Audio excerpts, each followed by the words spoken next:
that stamp there probably weighs 800 pounds instead of 1,200 like the Kennedy. Okay? From now on, we're going to have shades now. So you come over here.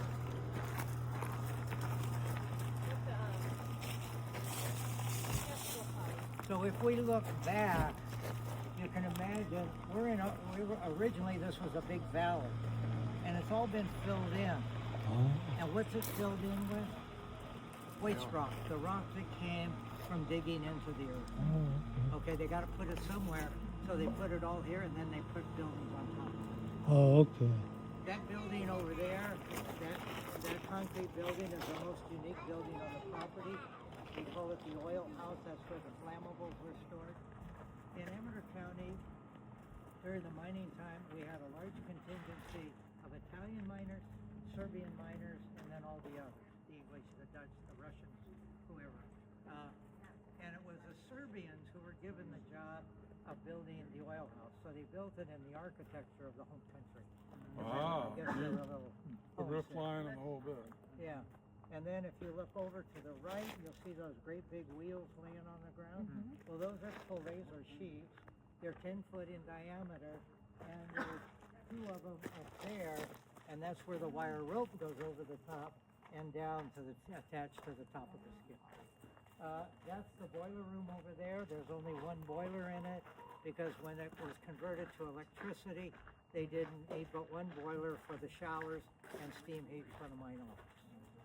Okay? All right. Under the deck.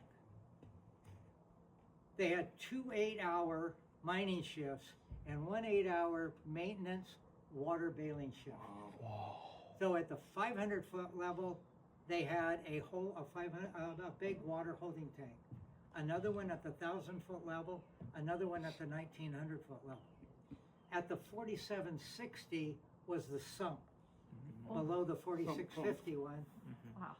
And so what they did, they hooked up the water skips to the bottom of the ore skips, lowered it down to the 500-foot level. The spout came down, put 1,100 gallons in the skip, brought it to the surface, opened the valve, and the water ran down the creek. Right downhill.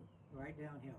And then they emptied the 1,000-foot tank, the 1,900-foot tank, and then in the sump, the skip went all the way down and submerged in the sump, opened the valve, and it filled up from the bottom. So that was one of the 8-hour shifts. That was 1 8-hour So you had one work 8-hour, another second work 8-hour, and then the 8-hour maintenance, or get rid of That all the was water at for the next nighttime, day. yeah, that was the midnight shift. And so they bailed, each skip held 1,100 gallons, they bailed 80,000 gallons a night out of the mine. Oof. Okay? Oh. Now, the Argonaut mine was using pumps, and the Empire mine was using pumps as well. And that works really well on incline shafts.